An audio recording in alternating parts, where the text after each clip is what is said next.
Buen día, chicos, vamos a dar inicio con la materia de taller de lectura y redacción. El día de ayer iniciamos con el tema de lo que es redacción,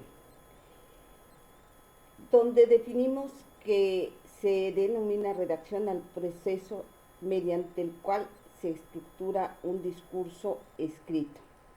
Su objetivo es transmitir mensajes o ideas, y su proceso es que esquematicemos las ideas que pretendemos escribir. Dentro de los tipos de redacción encontramos el periodístico, informal, diarios, artístico, redacción de cartas, entre otros. Su importancia se basa en la comunicación y en la expresión escrita. De forma escrita lo hacemos a través de lo que son los textos. Dentro de los textos encontramos lo que se conoce con el nombre de textos funcionales, que es donde predomina lo que se conoce como función apelativa o conmutativa del lenguaje.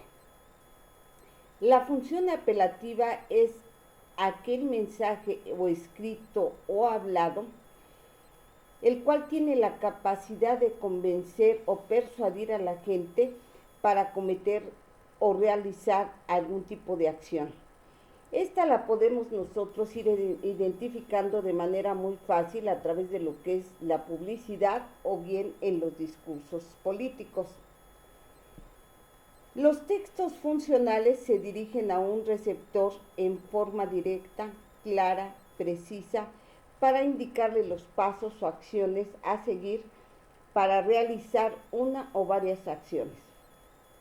En ocasiones estos textos funcionales nos indican además los materiales que se requieren para que podamos lograr lo que deseamos o lo que necesitamos hacer.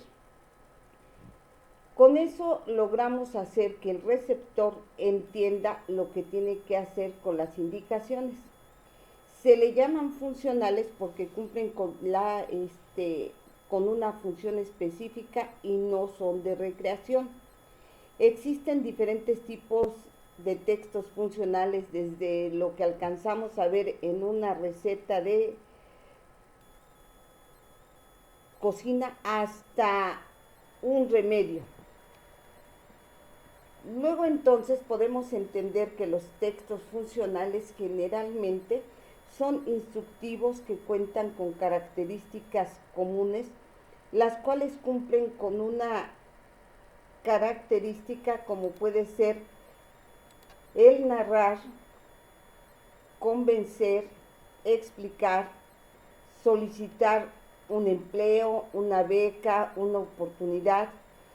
El personal, que lo hacemos a través de lo que es un currículum de vida.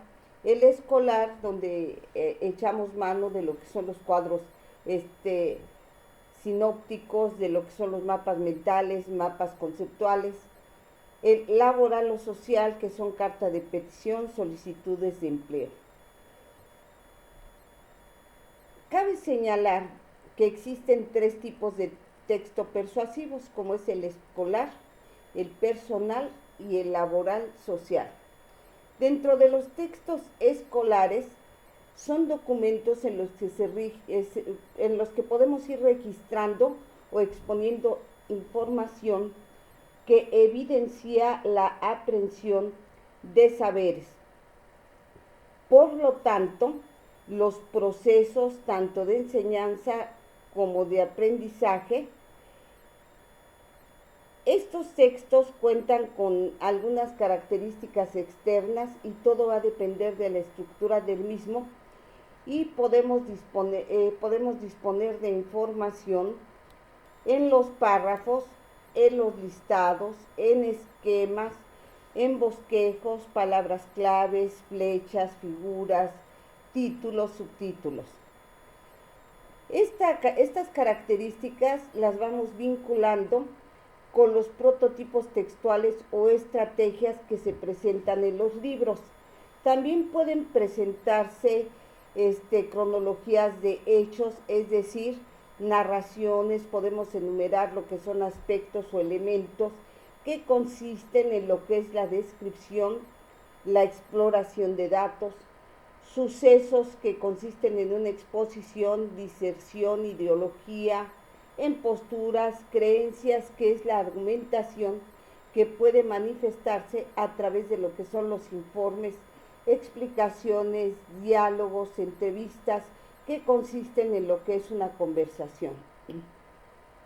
Dentro de lo que son los textos funcionales personales, estos podemos decir que son textos que una persona elabora para satisfacer alguna necesidad de sí misma, es decir, tiene una intención comunicativa personal específica. Dentro de las propiedades de estos textos encontramos lo que es la adecuación, que determina qué palabras son las más apropiadas para establecer la comunicación, tomando en cuenta las características del enunciado y la reacción que se busca provocar de él. La cohesión, que consiste en que vayamos ligando frases de tal modo que cuando pasemos de una a otra no se rompa, sino que tenga una continuidad lógica. Y lo que es la coherencia se termina cuando el contenido gira alrededor de un solo tema o referente de él. Dentro de los ejemplos de los textos funcionales propios tenemos un diario. Este es un tipo de texto en el que el autor, es decir, el que lo está escribiendo, narra lo más relevante que le ocurre día a día, incluyendo lo que son impresiones, opiniones, reflexiones que éstas producen. Memoria se refiere a los recuerdos que el autor va plasmando en un escrito sobre personajes conocidos de su época o sobre algún hecho que presenció y del cual puede dar fe. Autobiografía es cuando el autor cuenta su propia vida, expresa sus ideas o confiesa lo que son sus sentimientos. Y tenemos lo que es un cuaderno de viaje, es un tipo de texto que el autor va anotando en torno a lo que va observando durante un viaje, ya sea a través de un estado, de un país o algún continente. Incluye también impresiones que le producen esta experiencia. El ejemplo de estos textos personales dirigidos a un enunciatorio, esta puede ser cartas dirigidas a un familiar, puede ser de un negocio o puede ser de orden legal. Anécdotas. Este es un relato breve sobre algún hecho curioso o importante que le ha pasado y del cual tenemos recuerdo, quizá porque hay situaciones diferentes a las que nos va ocurriendo en algún momento determinado, porque pudieran ser que se dan situaciones chuscas en determinado momento, o que en el momento en el que lo estamos viviendo decimos, esto yo ya lo había vivido, y entonces queda como una anécdota de algo que nosotros tenemos en nuestra mente y que podemos decir, bueno, es todo una anécdota lo que me está ocurriendo en este momento, y que además nos atrevemos o nos damos el permiso de poderlo comentar con un tercero, porque es algo para nosotros interesante y que sale de lo que es el contexto de nuestra vida cotidiana. Que tengan excelente día, chicos.